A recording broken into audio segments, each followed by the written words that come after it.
So good morning to all of you all. So before we move on to our workshop, first of all, I would like to welcome each and everyone and thank you for your presence here. And also I would like to bring you up the purpose of Skills Up initially.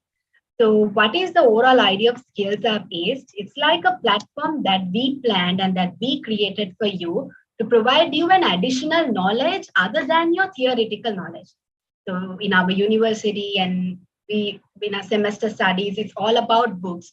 So if you ask a question other than the book, we might not know. For example, let's say something happened to your PC and we might not have that enough basic knowledge to get back up PC. So such these things like practical knowledge, there are some situations we may lack. So that is the main purpose of having Skills Up, to give you some more additional practical knowledge. And this happens mostly like a monthly workshop series.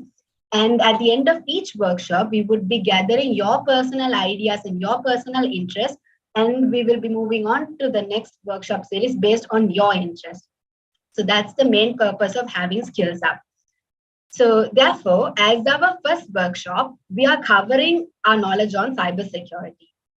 So for this session, I warmly welcome Dr. Primal Wijesekera, research scientist, to provide you a good knowledge on cybersecurity.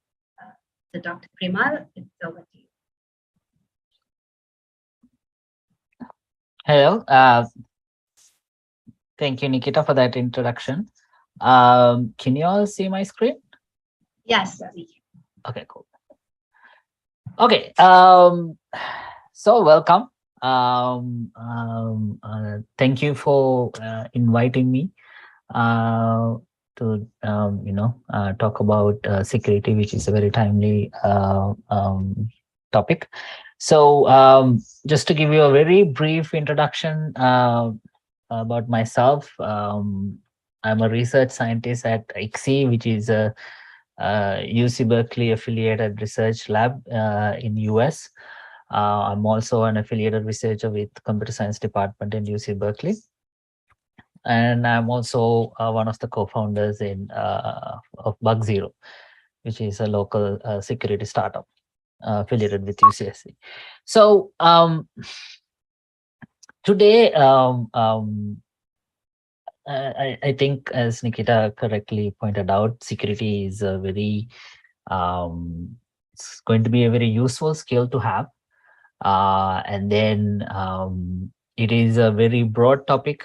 One would say security is like a meta domain, because in computer science there are a lot of different domains, like there is network, there is database, image processing, um, there is theory, distributed systems. There are a lot of different domains that has been evolving for the last few decades. And when you take security, security is a meta domain in the sense that security is involved in each of these different subdomains in computer science. So for an example, so there is software engineering is one of the, I think, the biggest subdomains in computer science. And then there is security. There is involved in software engineering. It's called software security. And then network is a big subdomain. There is network security. There is database security. There is security in machine learning, which is probably the most highly sought after subdomain in computer science these days, I would say. And then there is security in image processing. There is security in theory. So computer security is a meta domain in the sense that it is involved in every single sort of subdomain in that is there. So in this session, I'm not going to touch upon every single aspect of sub component of security, but I'm not going to, this is not going to be like a deep dive in security. This is more like to be I want it to be more like eye opening, like say that I want to bring out a different aspect of security that is not discussed or mentioned usually on the web or in academic institutions. So this is treat this as your guide to introduction in security. I will talk about events that happened. I will talk about different use cases that's been studied all over the world, and eventually I will talk about a research aspect. I will first talk about generally what is research, and then I will spend some time explaining the different aspect in computer security research, and then I will finish off giving some hints on, like how you can actually get involved in these types of research, especially if you are from Sri Lanka. Okay, so so again, one thing, the first question, I want to discuss is that, what is security, right? And then, so there are a lot of definitions. If you search the web, if you Google it, or search it in Quora or Stack Overflow, or Reddit, any other popular channel, you'll have like dozens of different sort of definitions for security. All of them are correct for the most part. There are a few that could be very misleading. But the essence of security is that, protect yourself, protect your organization, protect your data, protect your loved ones. So and then the basic notion of the security is that, how would you go about doing it? There are a lot of questions that you need to answer. What are the things that you need to protect? The second question, from whom, right? And then what exactly this protection means, right? If you are protecting your house, your protection means that, you have probably high wall, you have locks to your doors, to your windows. That's physical protection, right? So that's easy. But as I said, security it's literally spread across every single different subdomains there. So what do you what it's the study of what does this protection means? How do you figure out what to do and when to do it? So I mean, one way of framing this is that enforcing a desired property in the presence of an attacker. So for an example, if someone is trying to um, getting into your house, what are the things that you want to be intact, right? I mean, you want to have all your doors and windows properly working, not broken, not open, properly closed, right? So that's a property. So we'll be learning. So security is that if someone is trying to break in, what are the things that you want to be intact? And then, I mean, also another thing, that if you have any questions, just you can use the chat, or you can just speak up, unmute yourself, and then just speak up. um, and then yeah, so you don't have to wait until the end of it. So I think you probably have a very rough idea. Again, and I think right in the beginning I should mention that at the end of this session, I don't expect anyone to be like a expert in security or anything. I just want you to know a little bit more about security, a little bit, have more awareness, how to protect yourself, or maybe help someone else to protect themselves. Okay, so um, so let's talk about a little bit of different aspects of security um, that's usually not discussed. So physical security, I mean, it's probably been the longest notion of security that has been there, right? um, I mean, everyone knows that you have to yeah, lock your doors, lock your windows. That's what we've known. So and then I think the conventional wisdom says is that security, uh, computer virus has probably been the most famous sort of like the tagline connected with security, or the cyber security, or the software security. And then but what comes with that is that these security, these computer security, the notion of computer security, it is restricted to the computer, so there is no harm physically to a person, which was, I think, sort of true for some time, uh, maybe until like late 2000. But there's been a lot of work since then that actually prove that if someone wants to harm you, they can actually do it physically through computers. I think there was this famous research being done by, I think it's a collaboration. It was a collaboration between, I think, University of Washington, San Diego, and Santa Barbara, maybe. Um, how to hack a car.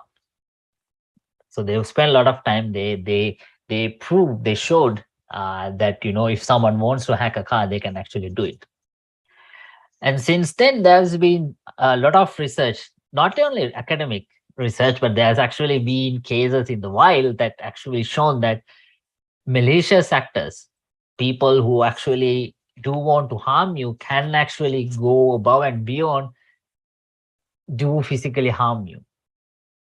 So a few years ago, there was a case that someone hacked the airplane Wi-Fi system. I mean, Wi-Fi has always been known to for their lax security, and then Wi-Fi in the phone, on the plane, probably the last place that anyone imagine someone wants to hack into, but someone actually did. And then why I mean, why is it worrisome? This Wi-Fi system is connected to other physical controls in the plane through a CAN bus, is usually called content addressable network. And then if anyone gets through to the Wi-Fi network, they can technically get into the CAN net bus that's connected all these highly sensitive controls on the plane. They can actually mess with it, and then um, I mean, if they want to bring down the plane, they could, or actually make a distress, and then can do all sort of really crazy things. So that's I mean, it can happen. So I mean, since then there are a lot of measures that's been taken to improve security. And then research has actually shown that since the early 2010 research that showed that can access uh, vehicles, they can actually hack cars remotely. Because now, I mean, there's a famous saying that nowadays vehicles are just a one big software that comes with a metal structure, because there's millions of lines of software code running on vehicles.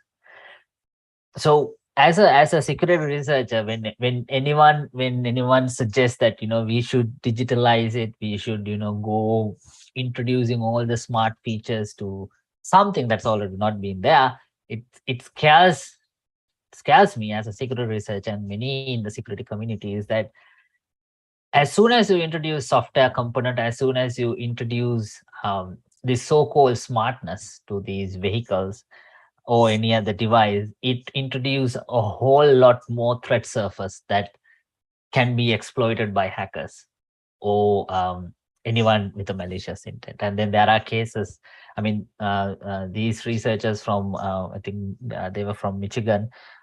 They showed that they can actually remotely switch off the car, switch off the engine. They can increase the speed of the car. They can do all sort of things remotely. They don't even have to be in the vehicle to do it. So this is a very problematic use case, because nowadays there are millions of lines running on a vehicle. And then it is probably more targeted attack. So both the airplane and they are more generic. So it's actually worrisome. But more acute, more targeted attack is that research has also shown that they can hack into pacemakers through the Wi-Fi. So the pacemakers I think they are connected to Wi-Fi for various reasons. And then for people who don't know what's a pacemaker, is that there are a lot of people with a heart condition, arrhythmia condition. So the pacemakers are there to sort of like control it, to make sure that the heart beats properly in the proper manner. So it's a digital device. So it's shown that people can actually hack into these pacemakers and then actually increase the heart rate and then eventually kill that person. I'm not sure how many of you actually followed Homeland, which is one of my favorite TV series. They've actually shown they showed this particular case where terrorists actually use this to attack someone in the U.S. government. And this is a TV series. It was a very hypothetical uh, uh, case. This I think probably had in early 2010 or 2011, but it has since become a reality that people can actually do that. So the whole reason what I'm actually spending time on this physical security is that the notion that computer security can only harm the computer. It's just a virus. It's not even a flu, right? I mean, so what could possibly go wrong? And then you can tell them that it's not the case anymore. I mean, for the last 4 5 years, it's been the case that they can actually physically harm a person, or worse, kill someone. So security is actually that's why we need to pay more attention to security. We need to pay more sort of as a society, we need to be more aware of, what are the things that could go wrong, and then how to sort of protect yourself. And then I think as an everyday user, um, um, probably the most likely scenario could be that you fell as a victim to one of the data breaches. So what's a data breach? So data breach is, I mean, we had I think in Sri Lanka, we had a sort of a first large scale data breach, one of the largest data breaches few months ago. Um, but in a data breach, what happens is that someone hacks into the system and then release the user data, release their identities.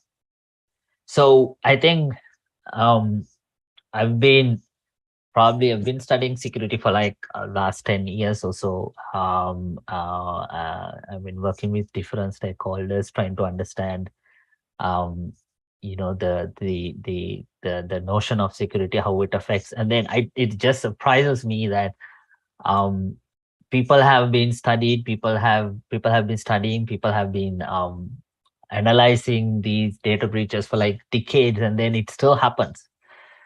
And then I think it's probably happens every day. Like I'm pretty sure, I don't know the numbers out of my head, but at least like 30-40 data breaches per day. But the issue is that people have become so sort of used to the notion of data breaches, they don't even care. Most of the data breaches don't even make it to the news anymore because people have been so used to it now, which should not be the case, because these data breaches could have so many different implications to yourself. It could be identity theft, someone so the data that comes out of data breaches, it could be your credit card, it could be your NIC numbers, your physical address, your other information that you wouldn't share it online or tell someone else, even to the closest people. But now all of a sudden, because of a data breach, now it's already out there. Your banking accounts, it could be other information. So these data breaches has become a huge headache. I've been talking about it. So I've been talking about why it's happening. What's the reason some of these things are happening. But this is a big problem. And then I've been a victim for of data breaches a couple of times, unfortunately, more often than I actually would have wanted to. I mean, no one wanted to be a victim of a data breach. Um, so this is important because with Corona, everyone went online, everything came digitalized, which is good. But as I said, as a security researcher, everyone, when you see a post that you can do everything online now, you can do everything from your comfort of your home, it scares me because I know the more they go digital, more they go online. Um, there's a different door open to hackers to hack it. Um, so so this is the main implication of this is the privacy. Privacy in the sense that it's data. It's data that belongs to someone else, and then it breaches the one of the core principles of security called confidentiality. And then I mean, it's no longer just a mere virus that affected computers, but it's actually becomes a lot more during the last I would say 10-15 years. The world first known cyber weapon that a state used against another state called Stuxnet. You should actually go and read upon it. I'm not going to go into details. But it was, I mean, there are if you search Stuxnet, I think probably in Wired and then also New York Times, there are a lot of very detailed um, reports that how actually they executed Stuxnet, and then the reason why they did it, the eventual impact of it. So this is, I think, this was back in 2009.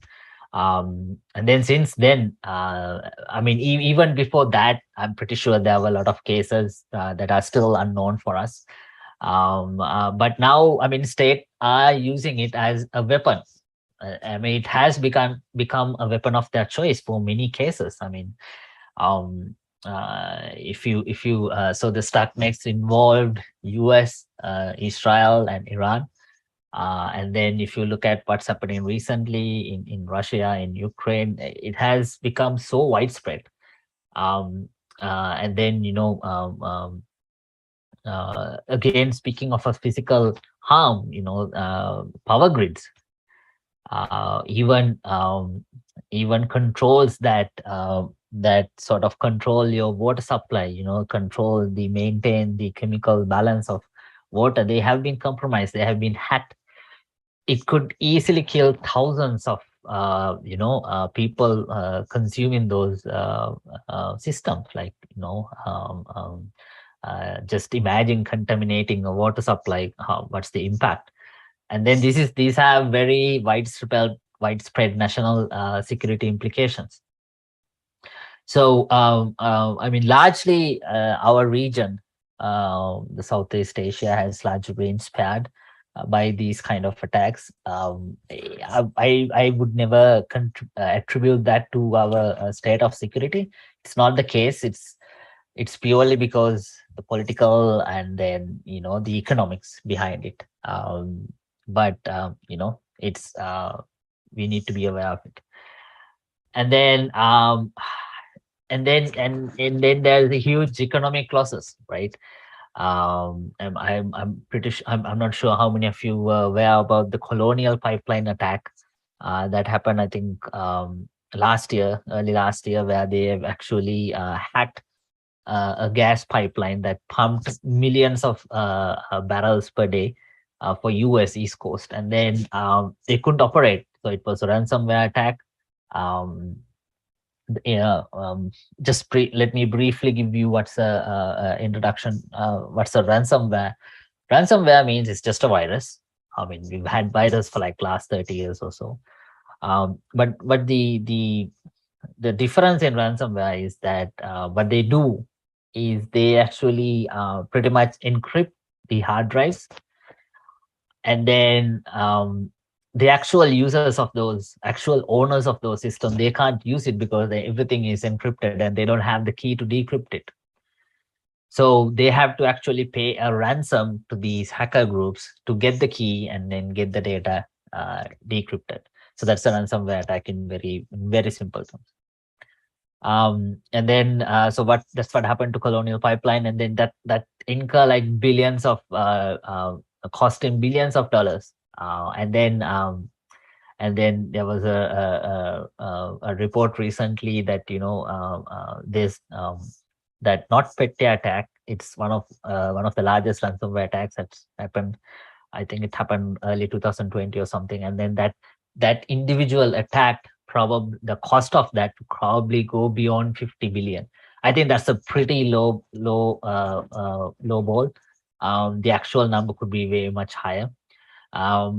So I mean, the reason I'm talking all of this is that security, it's not like a really simple virus that annoys you on the phone or annoys you on the web. These security attacks have way more broad complications to the economy, um, to the national security, and then eventually it sort of boils down to the society, as for you and me, like everyday citizens. And then that's what they actually want to do. That's why these that's one of the objectives of these malicious attackers, because they want to disrupt the normal routine of people, normal routine of organizations, normal routines of economies. basically normal routines of countries, for some attacks. I'm sure, I hope I've done a good enough job in convincing that, or giving you idea the current state of security, or like, the how much it has evolved from a mere security, like a computer virus that was the case for like maybe 2.5 decades ago. If you have any questions, please raise them now. I mean, you can wait until the end, but you can, if you have questions, you can just pop up in the message, or you can just, unmute yourself and ask. Okay, so okay, I think I'll probably go this one first. So the principles in security, if you search again the principles in security, confidentiality, integrity, and availability are the three cornerstones in security. So the confidentiality is that if there is for an example, if I have data that someone entrusted me with, and then that the owner of the data that would not want to have those data exposed, I should be able to protect it from anyone who doesn't need to know that. So for an example, if you are logging into the banking system, if you are logging into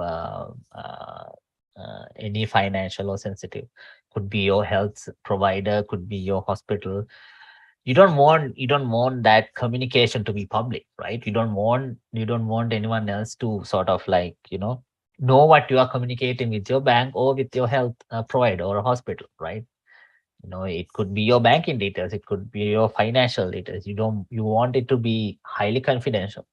You don't want anyone else to know about it. So, but one of the principles in security is that how to achieve it, like how to make sure that it's properly confidential. And the integrity. So the integrity is an interesting notion, is that when you write a software code, as the owner of the software code, you have logic in place. You have certain a way of things that needs to be happen, right?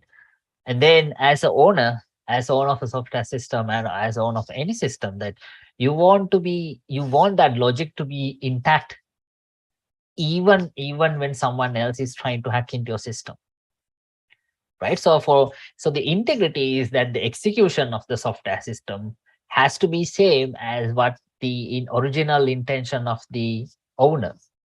So for an example, if someone hacks into the bank system, and then every time a bank customer transfers, so for an example, money from one account to another, if a hacker change the system to make sure that every time there is a transfer, 10% of it goes to the hacker account.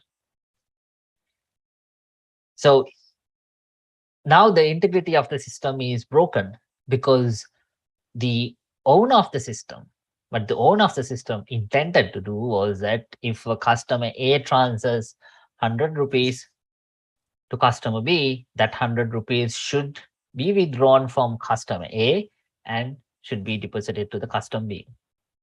That was the original intention. But now what happens is that, hacker sort of change the system. Now, if customer A transfers 100 rupees from A to B, 10 rupees goes to a hacker account. So now the integrity is broken. So the security, the one of the core principles of security is to make sure that the integrity is intact, and it executes in the same way that the owner and the developer intended to be. And the availability is it has become probably the a more discussed topic, is that as a bank or any system, any downtime could cause a lot of damages, right? I mean, the customers can't. So for an example, if you're a bank, if a customer can't log into your system and then, do the transfers or do the financial activity, it will irritate the customer at least, but at first it could incur a lot of damage, financial damage to the customer, and then that would eventually, that damage would lead on to the bank as well. So the availability is a very important factor in any system.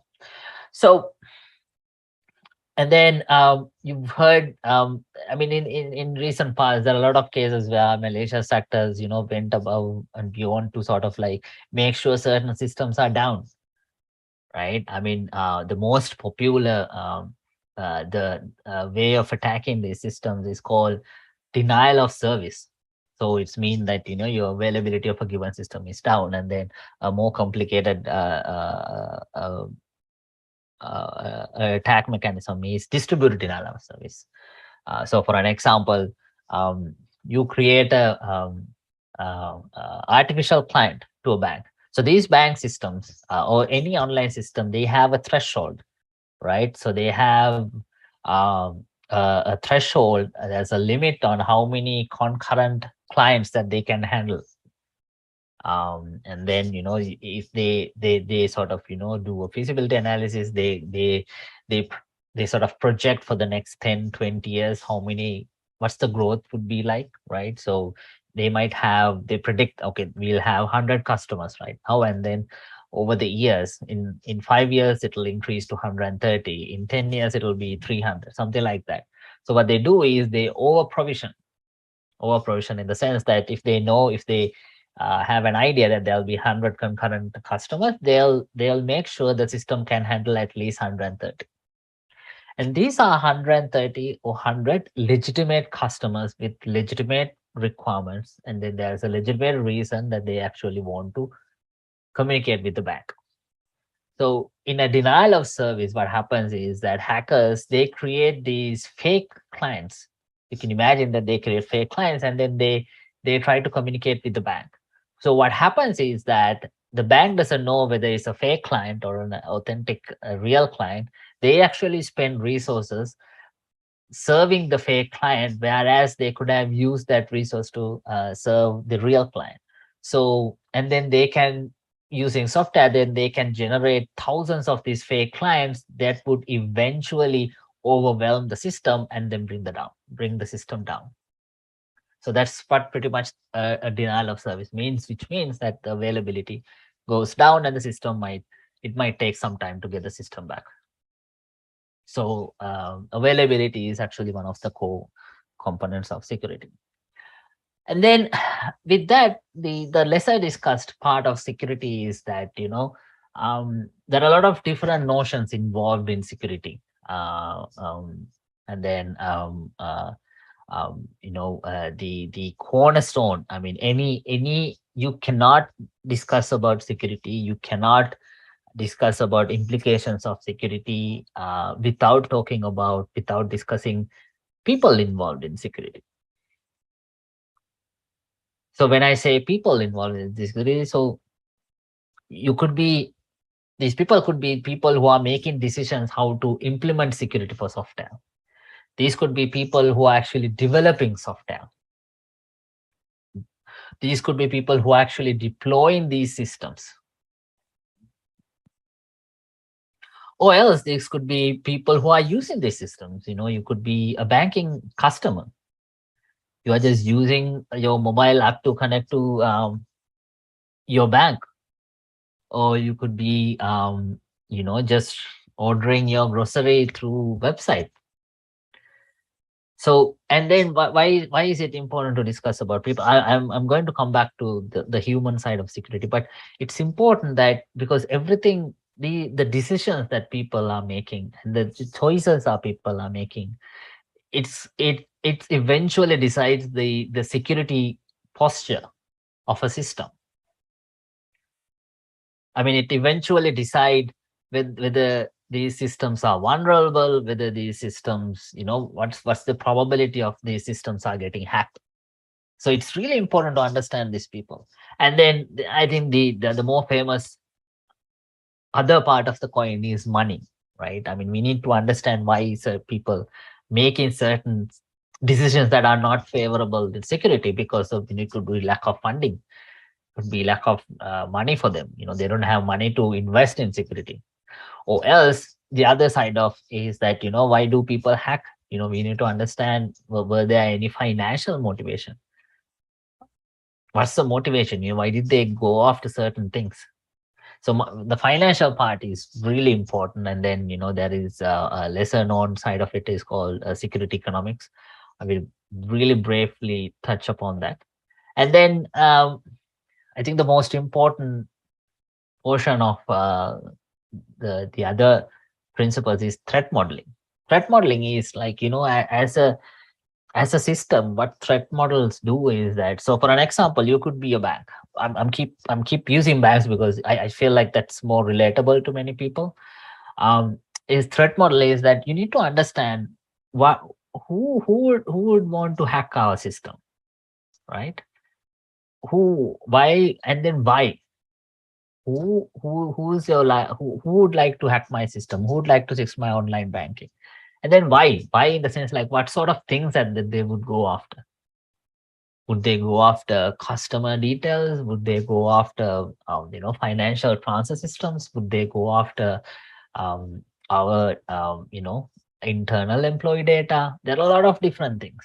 So threat modeling is trying to understand who would go after it, why would they go after it, and then the question, like, who would go after it, entails a lot more than just identifying who are likely. That the identification of a likely attacker means that you would also know the sort of resources that they would have. I'm coming back to this topic again, but threat modeling is trying to sort of like play out the scenario. Okay, these people are likely going to hack us. These are the likely components that they would go after. And then the last one is, okay, so now you sort of have an idea, you have a pretty good idea about the things that could go wrong. How do you prevent it, right? And then if someone is inside the system, if someone is hacking you, how can you detect it? What's your time to response? What's your response strategy? So there is a I'm not sure how many of you actually were aware of it, but there was a really famous case last month where one of the chief security officers of Uber um, convicted in the court because of how he responded to a hack in US. The US government blamed that the CISO, the chief security officer, hide the hack from the government authorities, did not take precautions. So the response strategies are becoming more and more important. It's not the case in our region, but it is the case in most of the developed countries, developed economies. And then mitigation, right? How do you what are the steps that you take to fix things? And then what's your recovery? Like, if something goes wrong, which could happen to anyone, anytime, what's your strategy? How do you recover? Do you how I mean, it could be as simple as, like, for an example, if it is a ransomware attack, so you lose the data in the in your system. Like, where do you keep your backups? If you keep the backups in the same system, then the ransomware attack might, well, they might actually get access to your backup as well. Do you keep backups offline? I mean, if you keep pretty regular backups offline, not connected, then there is a very good chance you can actually recover it pretty soon. You don't have to pay ransom. So things like that. So these are, as I said, this is the security decisions. I mean, people will be making decisions. People will be making decisions about strategies. People will be making decisions about how to respond certain things. So we need to understand all of it to sort of like to make sure that the systems are properly secure. So why would someone attack? Why would someone want to hack another system? I think these, again, these potential motivations have evolved pretty drastically in the last maybe a decade or so. I mean, for the longest period, it's just, someone just want to sort of like, do it for publicity, right? And then, there are people who just don't want anyone else to be happy. So they just want to create chaos and then, create issues. But I think in the last decade or so, what we have seen is that, more and more attacks have a very a dangerous political motivations. There's a lot of cases where US is blaming China to for stealing IP rights, IP intellectual property from US. I mean, in last month, China did the same. China blamed US for stealing their IP rights. I mean, Russia is responsible for so many different hacks. Responsible probably be a strong word, and then evidence led to believe that it was Russia. So there is a lot of cases where they have a very dangerous political motive. They just want to break the society for their political gains, to sort of send a message, and for money. So there is a multi-billion-dollar underground market for security. Mostly Russian and Eastern Europeans are running those things. So there are very organized cyber gangs. So they do it for money. I mean, they don't have any political motivation. They don't have any sort of other motivation. They just want to hack the system and then sell the data. So as an organization, you need to sort of take all of these into account, and then so I mean, the point is that as an everyday citizen, who would you? I mean, unless you are like a world famous person, probably messing with a lot of powerful countries, I mean, no one would go after you for politics, but people might go after you for money. I mean, they might go after you for your bank account details, bank credentials, or any other thing that that they can actually sell it off.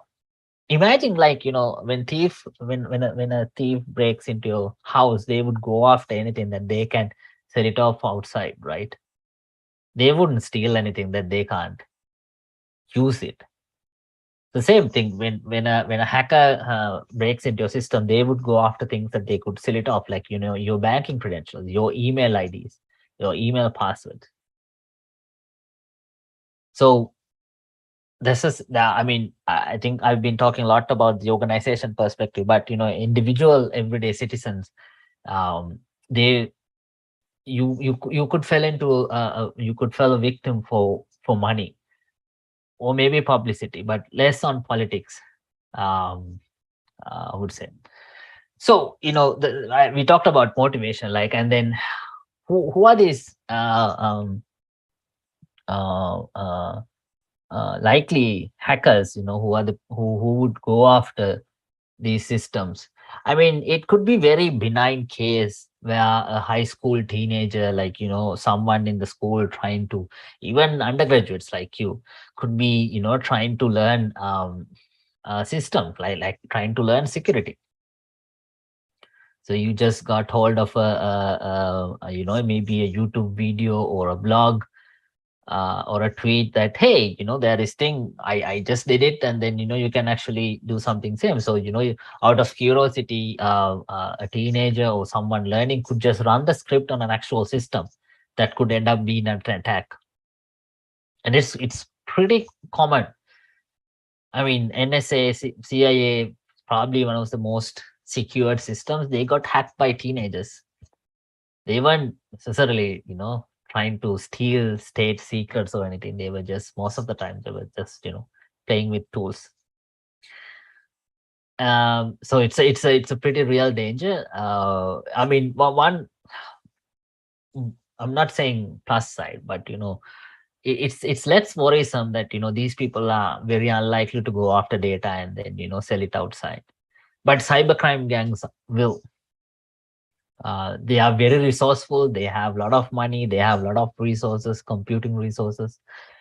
There are a lot of people involved. So they will, if they have a target, they will spend time and money to go after a certain systems.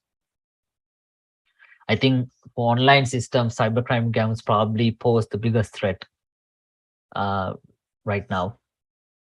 And then competitors. I mean, there are a lot of cases where it could be a fellow bank, or it could be a fellow market competitor, that they would hack into their competitors to steal their strategies, their plans for the future.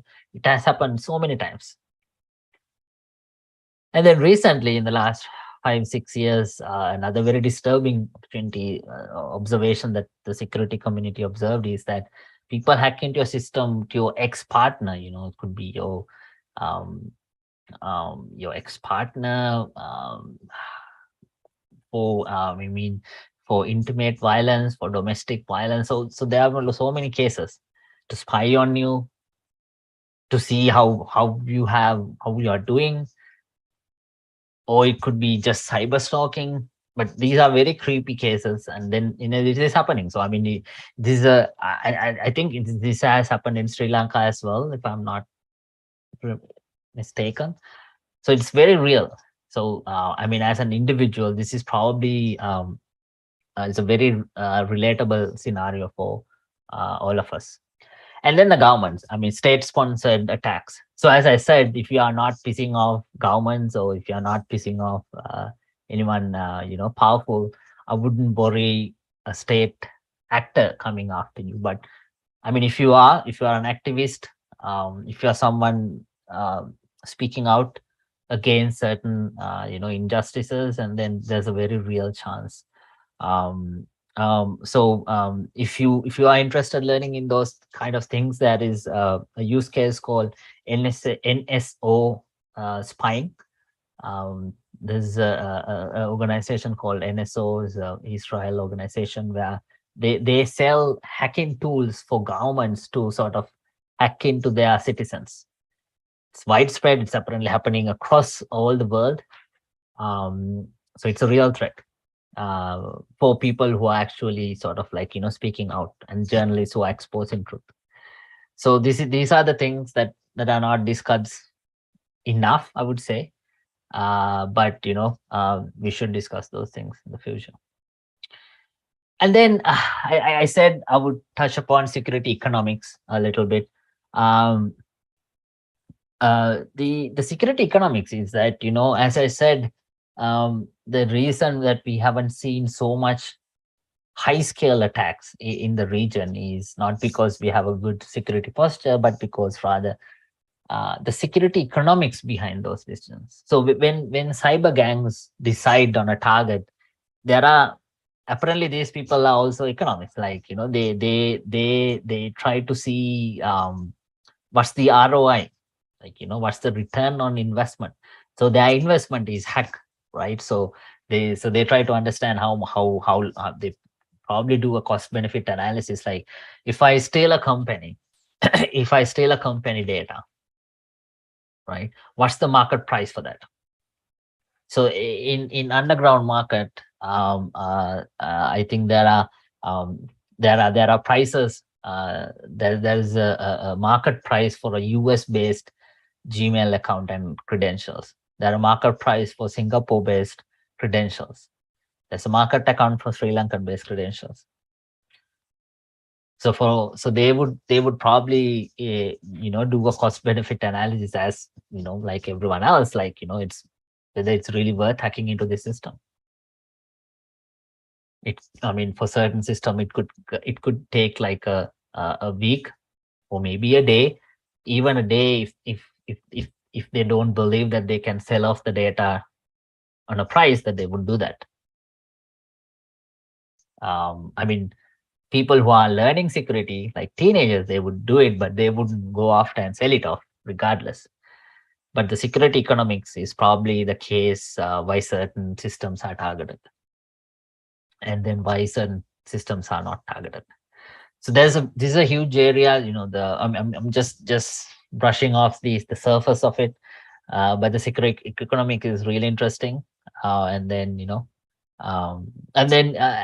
I should have mentioned this earlier. If anyone wants to understand these concepts in depth, please contact me, and then I will also share other details that you can contact, so that you can learn more about or maybe get involved in research.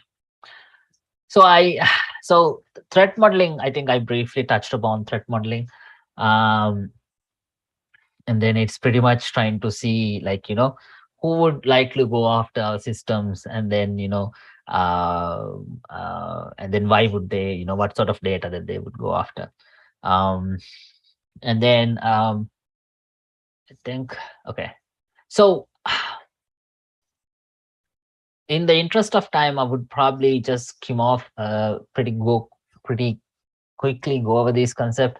So I mean, so prevention and detection is that when you have a system, um, when you develop system, there are a lot of things that you could do to prevent someone hacking into the system. And then there are a lot of things that you should do to sort of detect, um, if something is going wrong, right? So as an individual, I would touch upon the organizational aspect, but as an individual, um, to prevent, your threat surface, your likely threat surface is your phone and your web browser. And then I think, the single most, the Gmail is doing a pretty good job of, like, detecting spam, and then uh, um, not giving you any sort of chance to click on it. But don't click on links that that looks very, if you don't know the source, if you haven't seen the source before, regardless how credible it looks, do not click on the links. And then browsers, there are third party blockers, there are third party script blockers that you can actually install as extensions, that would sort of, like, help you to see what are the third parties involved in a website. So you can tell them to automatically block it. And then but it's very involved, like, every time you go to a system, you have to sort of, like, manually do it. But um, if you are as um, you know worried about security, as me or many people in the security community, you can use a third party script blocker. um so the prevention, there are a lot of different notions of secure software development. Memory safety in the sense that, when you run a code, you have the data on the memory, right? Could be your laptop memory, your desktop memory, your server memory, or it could be a phone memory. So there are a lot of cases, there are a lot of techniques that people can steal data out of your memory. And then there is a whole area about how to keep your data safe in the memory. And then public key exchange, probably not known to many people, but that's pretty much like the sort of the cornerstone of security on the web. Like, it's being used to make sure that when you are connecting, when you are logging to the system, it is the system that you are intended to be. So for an example, if you are logging to a bank, the public key exchange will make sure that it is the bank that you're actually trying to log in, not someone, not a fake site to develop to steal your data. And then that's the public key exchange is the same thing that makes sure everything that you sort of, when you send credit card details, when you send other things, are secured. So there are a lot of things that web security, encryption, network security. So these are technical subdomains. In the interest of time, I'm just going to mention it, but if anyone wants to learn it more, please contact me. I'm more than happy to guide you through it, and then get other people involved who would want to help certain cases. And then detection is that so I think I would phrase this as prevention as well. There are a lot of ways that security can be tested.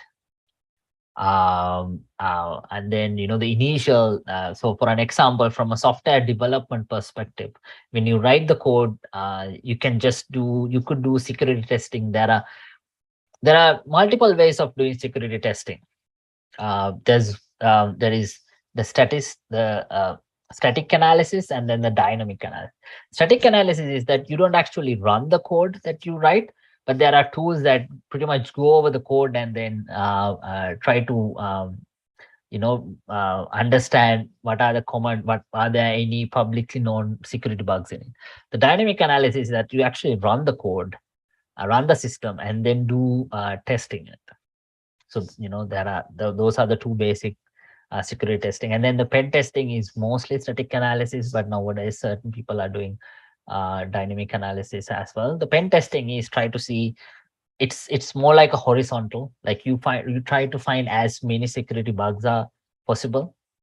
Red teaming, it's more vertical, I would say. Red teaming is, it's not about finding as many bugs as possible. It's about trying to go as deep as possible into a system and then steal the most sensitive data. So the red teaming is pretty important for systems like banks with very sensitive data. It doesn't matter, like whether they have 100 security bugs unfixed. It matters whether any of those bugs are leading to their sensitive data. That's what matters. So red teaming is all about finding, going deep, and then figuring out whether any of the sensitive data can be accessible through security bugs. The purple teaming is another, there's another notion called blue teaming, where the responsible of the blue team is to make sure that the systems are properly observable. It could be firewalls, it could be setting up rules. The main purpose of blue team is to make sure that they have the 365 view of the system, so that if anyone tries to break in, they would know first. The purple teaming is that the red teaming would come together with the blue team, and then do exercises to make sure that whether the blue team can actually observe the things, and then if they can, how long will it take? What's the damage someone could do before blue team can actually see those things, like that. So the bug bounties is, there's a session tomorrow that I will talk about, but generally what bug bounty means, that as a public citizen, actually as a concerned public citizen, how can I help organizations? Can I find a bug and then report to them? And then on the process, can I get paid? How can I not get into legal problems? Orange teaming is basically social engineering. Social engineering has been probably the biggest um, um, way of hacking into systems. So orange teaming is the probably so the responsibility of orange teaming is to try to send fake emails to employees, to see how many of them fell into that, how many of them will eventually share their credentials, password, things like that. I'm sure there was some of you might know that there was a really big hack um, occurred I think a few weeks ago, maybe a month ago in Uber. That was a very a classical social engineering. So there is a concept called two-factor authentication. I'm sure most of you know about it. So the two-factor authentication is that if one wants to log into the system, you also have to sort of confirm your identity through another system, through SMS, or there are other apps like LastPass, DuoSign, things like that. So one actually sort of um, uh, uh, hack into use login credentials of one of the employees, but the employee wouldn't the employee wouldn't allow the two-factor authentication, because the actual user is not actually logging in. But what the hacker did was they actually bombarded employees a lot, that this particular employee a lot, and then when the employee didn't fell for it, uh, the hacker, I don't know the details how we got the contact details of the particular employee, sent a message that this is Uber security team trying to log in. Can you please allow it? And then so in that particular moment, that employee actually fell into that and then allowed it. That allowed the hacker to got into the Uber network, and then the rest was history. So fuzzing is that, again, like, there are automated security testing systems that actually try to fuzz all the different endpoints of a public system. They try to sort of like enumerate all the different potential interactions and see how the system operates. And then the I mean, as I said earlier, the weakest link, the notion, what the common conception is that the weakest link in security is the human loop, human in the security. But I want to argue that while this is true for certain extents, but it's not the actual case. There are a lot of system failures. There are a lot of system design failures that actually led human to be more vulnerable. So so humans are vulnerable. So for an example, in the Uber case, that if the user actually, if that particular Uber client didn't approve the two-factor message, the hacker wouldn't be able to get into it. But even with that, the hacker wouldn't have so many different access privileges if the Uber system was clearly designed or properly designed. So I mean, everyone loves to blame on the human, but with my experience working with humans across different domains and stakeholders, people do make mistakes. People do make, they make mistakes a lot, more often than we wanted them to be. But at the end of the day, the systems are also contributing to that. System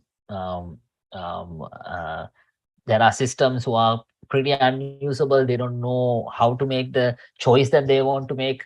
So, if that sort of leads the user to make a suboptimal security decision, to configure it incorrectly, or to click on something that they shouldn't have clicked on, the systems are not helping the user to make the right decision. So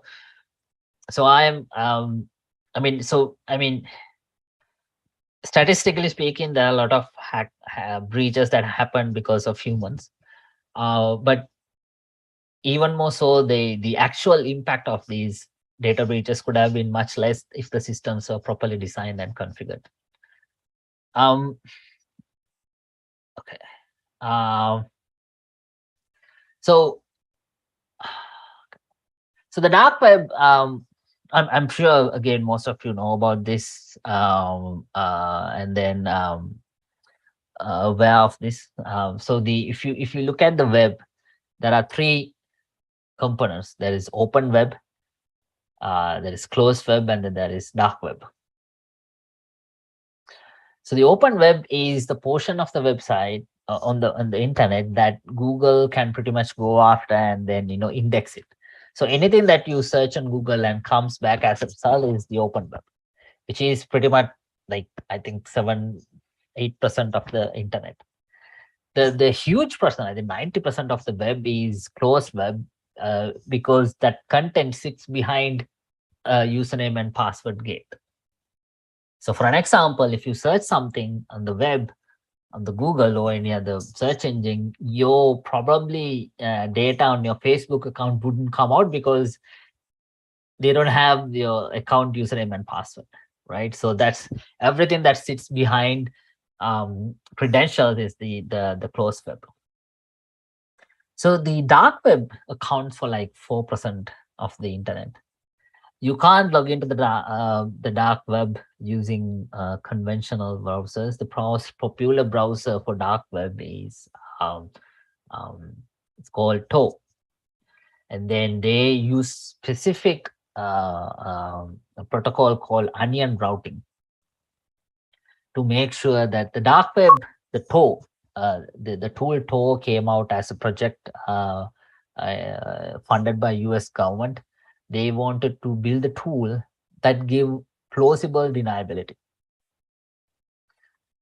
What is plausible deniability and why did they need plausible deniability? So the plausible deniability is that you could go to a court and deny a thing that you actually did because there is no evidence connecting you to that particular activity. So that's plausible deniability. So why would anyone need plausible deniability, let alone the US government? Because they want to use this tool to collect intelligence. There are a lot of sources across the world that would give them intelligence, and then they want to sort of give that guarantee that those sources will not be exposed, especially to their own government, so in own organizations. So that's the whole reason why they want to do it. I mean, I'm pretty sure they're still using it. Um, and then the downside of it is that, of course, the dark web very soon become sort of the go-to place for all the illicit activities on the web. There is human trafficking happening. There is contract killing. There is drugs, um, human sex trafficking. There are pornography. There are a lot of very bad things happening on the dark web, and then it's given that the nature of the dark web, it's really hard to catch them. But um, if you want to learn about I mean, if you are a curious person, figuring out how these things happen, there is a really good story called Silk Road. It's probably the biggest underground market that happened in dark web, selling billions of illicit banned drugs. And then there are news stories on Silk Road in I think in Wired and again New York Times, that they actually explained how the US government, working with other countries like Canada, Finland, I think in Iceland, sorry, probably some European countries, how they figure out who the people behind this. I mean, the technical design of the dark web is pretty solid, but of course, it's the human that write code. So these people who were running Silk Road, they were initially not aware of the full potential of the dark web, so they were learning Python, and so there were a few configuration mistakes that they have done in their initial version of Python that actually exposed their IP addresses, which led the US government to give them a tail to go after. So it's really interesting. There are a lot of really interesting legal aspect. There are really interesting technical aspect, geopolitical aspect in the Silk Road story. So I really encourage you, if you want to learn about these things, read the Silk Road article. I think I will also touch upon this because everyone loves blockchain apparently, and then cryptocurrencies, smart contracts. So I think the cryptocurrencies, which sort of start off basing on blockchain. So blockchain is very, in the very simplest term, it's like a ledger, right? So there are, if A sends 10 rupees to B, the ledger will record it. And then the every transaction that happens on the blockchain, it's a public ledger, and anyone can go about and see who sent to whom which amount. And then there are people who actually record these stuff, it's called miners, and then they get certain amount as well. I mean, so there are proof of work to make sure that they actually did it. And then the basic notions on blockchain is provenance, is that you have a line of ownership, distributed consensus, and then increased transparency.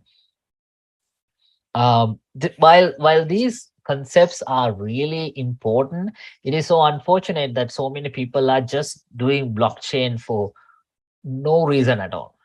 There are huge pros and cons involved in blockchain. There are good sides, there are bad sides. If you look at the world, if you count the number of projects that involved in blockchain, 99% of those projects do not need a blockchain. They just use blockchain because it's a catchy word, everyone thinks, and then there are a lot of people with money who don't really understand it, so they just pump, oh, they use blockchain. So let's pump money. And then, so the cryptocurrency is like a financial entity that built up on top of blockchain. I mean, I think the original inventor was Hitachi Nakamoto. I'm not sure whether I'm spelling that correctly. Anyway, so he the origin. If you look at the original work, I mean, the notion of cryptocurrency came out because they were tired about banks. They were tired about being controlled. So they want higher transparency. They want to be get out of um, federal currencies like US dollars. But there is truth, but I mean, I'm not going to argue against or for it, but in my opinion, there are a lot of bad side in cryptocurrencies and blockchain. There's the unbelievably high overhead cost compared to the normal currencies, and then the pseudo anonymity that guarantees these cryptocurrencies give them a heaven for criminals. Ransomware attacks all happens because of cryptocurrencies, largely. I mean, there are people, smugglers, sex smugglers, human smugglers. They use cryptocurrencies to evade prosecution. So there is a lot of bad happening in terms of these things. But there are a few. I mean, there are very few cases that actually might use could benefit from blockchain, but it's really really minority. And then smart contracts is, you could think that if you want to, like, if there are multiple parties involved and they want to reach a contract, how would you do that without third party? So and then if you don't trust the other party, how you can still do the contract? So you can imagine that smart contract is a piece of code that actually makes sure that the certain parts of the terms and conditions are intacted using a software. I'm not a expert or know smart contracts enough to explain it in detail, but that's pretty much in a very high term. Given the interest of time, I would just avoid all of it and then come into the ethics in security. So I mean, I started this the session. The title of the session is "Defense Against Dark Arts." That's a that's a term that I got from Harry Potter. But the notion is that learning security will give you a lot of tools, techniques, approaches that you can use either for good and for bad. So there are a lot of ethics procedures involved in universities in US, in Europe, to make sure that researchers cannot go around and mess with people and organizations. So it's a really, many people learn security for defensive reasons. They want to protect themselves, they want to protect the organizations, they want to protect the user data, which is all good. But there's a significant portion learn security for malicious reasons, for do damage to other people, to put chaos on the society. So it's really important that you actually learn the holistic approach. You are a university undergraduate, so you are in a better position than many people around.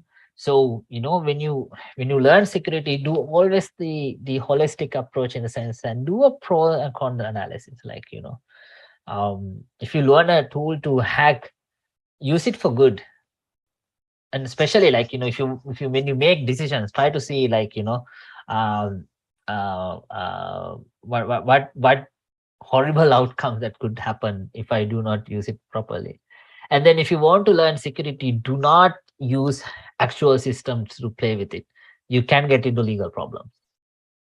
And then the best thing you do, if you find a security bug, do not exploit it to go further and then access data. That would cross the line. If you find a security bug, inform that organization as soon as possible. If it is in Sri Lanka, you let the organization know. If you don't hear back anything, let SL cert, Sri Lankan cert, is actually the agents responsible of security in Sri Lanka. So they let them know. But you cannot go about and write blogs. Oh, I did that. You can do this. Do not do that. Like legally, you can get into trouble. So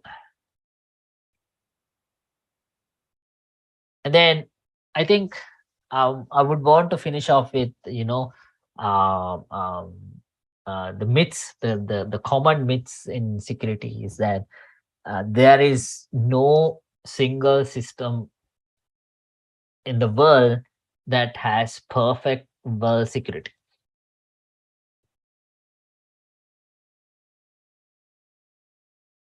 I mean, if someone says that this is the most perfect, this has perfect security, either they don't lie, either they don't know what security means, or do not have understanding, or they're just pretty much lying. Because even the most secured systems got hacked because of sort of like internal users, or could be admins, or for many reasons. I mean, even the most, say, the protected systems like CIA, NSA got hacked by really young people. um and I mean, the Russian FSB got hacked. I mean, the hackers were in their system for days. They were watching what they were doing. They were eating pizza and all those things. So there is no perfectly secure system. I mean, if the system is not, there were cases where the system is not connected to internet at all. Like there were no internet connection. The computers were completely out of the network. There were no interface at all, but still they got hacked. So that's a reality. And then I think this comes traditionally that people just assume that if you want to do security, you want to be computer scientist. um, I think what we have seen recently in the last decade or so prove that wrong. You need to learn technical details, but there are other areas in security that you don't still can do without learning technical details. If you want to learn security economics, if you want to understand human behavior in security, you don't need to know technicals. But the point is that you don't need a fancy computer science degree, or any other academic institution. You just need to have that urge to learn it. But depending on the area of it, you need to learn technical details, or go in depth. And then and then there was this, I've seen on LinkedIn that there are everyone is posting security, compliance certificates, all these certificates. They're good, but don't think that just because you have a security certificate that will get you to that. I would highly encourage learning things by yourself. There are a lot of websites that actually will learn, um get you opportunity to learn everything by yourself. Do that first. Get yourself dirty. Play with every tool. There are a lot of systems give you the opportunity to play with the fake systems, so that you don't have to get into trouble. And then I cannot stress you enough. Use of blockchain will not fix everything. Everyone promote blockchain as the solution. It's not. It's There are really, people have looked into these notions for like decades, and there are a lot of uh, um, other solutions, other more technically sound, theoretically sound solutions that actually does the same thing. And then um, and then the other notion is that these automated machine learning systems will be perfect. The automated machine learning systems will, they are useful, but they are not perfect. There are still human loop in the system. So, learn machine learning, but try to see how we can complement the user, give extra. Do not replace the user. Do not try to replace the user. So I mean, I think the half of the presentation I couldn't really touch upon based on research, but there are a lot of interesting research happening in security, in the world, in Sri Lanka, and then so I just want to bring out that, if anyone wants to learn about it, get involved. There's an organization called Scolab, which I'm part of. The We do a lot of computer security research. We do a lot of research, and then security is actually probably the most prominent research. And then we have a lot of international collaboration. We have, I mean, I'm from Berkeley. We have, have people affiliated with a lot of other universities. UC Santa Barbara, Spain. We do work with QCRI, University of Adelaide. So there are a lot of things. So don't be afraid. Don't think that I'm in Sri Lanka, I can't get the exposure. Talk to us. We have a lot of research projects going on. We need a lot of help. So yeah, drop me a message or contact us. We are more than happy to help you in whatever way possible. I think tomorrow I will spend the day entirely on bug hunting, trying to see, explaining how you can be a bug hunter. And then there are a lot of people who would want to share their experience tomorrow as well. Yeah, I think that's it. If you have any questions, please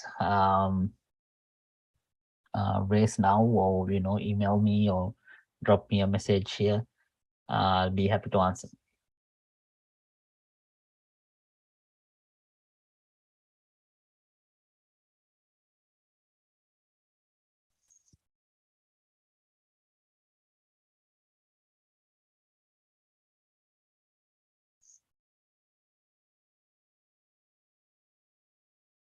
Yes, I think I see a hand. Hi, Dr. Primal. So thank you for joining and having this informative session. I'll just I know there'll be students who might ask questions, but I had some thoughts on a query from you. Now in Sri Lanka, we have this maybe a notion. You mentioned about this data breach which happened a couple of months back. But again, in that case, I think the company concerned probably didn't reach out to it, but then because the dump was out there and people were sharing that for example Troy Hunt's for example this revelations made sure that this was out there. But my question is like, what do you think now? I feel that there is a maybe a culture in Sri Lanka of putting them under the carpet. Do you think that's the case? That's why I don't have any evidence of that, but either so there is a false sense among individuals, corporates, to a certain extent. I mean, people do invest in security, but then people might think, okay, no, it's not. We are, like you mentioned, the economies of scale in like why this particular data breach happens. So is there what do you see if you look at the Sri Lankan situation specifically as a security researcher, what do you see the low prevalence of such? We've seen one major, one, but then there's not many others out there. So is it the economic reasons per se, or is there anything to add to that? Yeah, I think that's a pretty good question, Professor Lassit. Couple of things. I do a lot of research working with organizations, scaling from Google, Microsoft to pretty early stage startup across the world. That includes Sri Lankan organizations. So I completely agree with you in the sense that the sense of urgency for security in Sri Lanka is like unfortunately pretty low. So it's I mean, as a security community that we've been pushing organizations to be proactive, but it's pretty much reactive in Sri Lanka. I mean, that's a pretty common case in US, Europe as well. But in Sri Lanka, it's even worse because I think so. The first question why we don't have enough, not enough, why haven't seen security breaches more frequently is I personally believe it's the security, is the economics.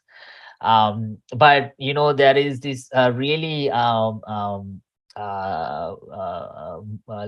I think, sort of an old movement that tried to sort of promote digital ID in Sri Lanka, connecting all the systems. So approaches like that, projects like that, that will change the economics in Sri Lanka, because now right now everything is scattered, right? The hack that happened a couple of months ago, I mean, they had, like, I think, million users, and they were doing million transactions. So there was the scale of user base was relatively high, and then all of them were financially involved. So unless that, most of our digital systems are catching up, right? I mean, so now every bank has a financial online app, mobile apps. So things like that, that will change eventually the economics of security. So I personally believe, given the state of the security in Sri Lanka, the only reason that the more we haven't seen more hacks is that because of the economics. And then there was another ransomware attack that happened last year. So probably the in terms of financial damage, that's probably the biggest. The reason not many people know about this, it's not a consumer facing organization, but it's an export driven export heavy market. So the reason they hacked it is that they knew, because of the nature of the clients that they had abroad, that there are a lot of financial incentive, and then they have assets that actually could pay the ransom. So given that, I strongly believe that the reason we haven't seen much attacks is that the economics. And then I agree that people are trying to push everything under the carpet in terms of security, is that we have a false sense of security because not many people understand the economics, and then because of that, people think that they are they haven't been hacked because of good security, which is not the case. But people have to be really proactive, because moving forward, because of I mean, if we talk about integrating everything together and have this one big uh, ID thing, then that would definitely change the economics, and then then they would just go after millions of users using a single attack. Okay, thank you, Dr. Kumar. That's great. There's another question about how compliance standards impact security. That's I think that's that's probably another factor that sort of contributes to the false sense of security, is that just because we have compliance, every single company that got hacked in recent decade or so, they had compliance, all sort of compliance. Compliance is good, but compliance doesn't mean it's secure. So that's a very false sense of security that we have in Sri Lanka, um, that need to be addressed. It's like driving license. Every single accident that happened on the road, they had driving license. So driving license doesn't mean that you're not going to hit or do an accident, but you need to take a lot of extra care, especially driving in Sri Lanka. So it's like that. Just because you have compliance is good. Just because you have compliance doesn't mean you are secured. That's the bottom line.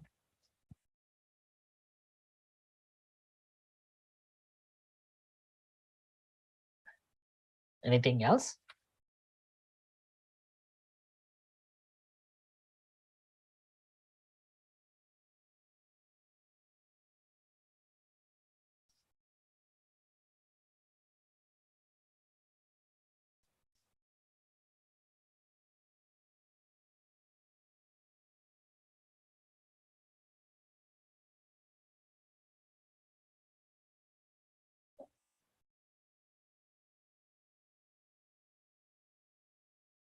I think that's it.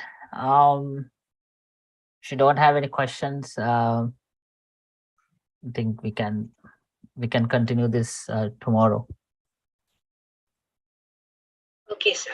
Sir, on behalf of SZIT, I would like to thank you so much for giving your time and spending your time with us and educating our students on this topic. And yeah, hoping to meet you tomorrow as well. And also, I would like to thank Professor Lasit Gunavarsan also for his immense support throughout this workshop. He was guiding all of us to help have this workshop clearly and well organized. And thank you for Lasit as well. Yeah, thank you everyone for joining. Thank and you. let's meet, tomorrow, the topic, as I told, it will be on bug bounty, same time at 10 o'clock. Thank you. Thank you.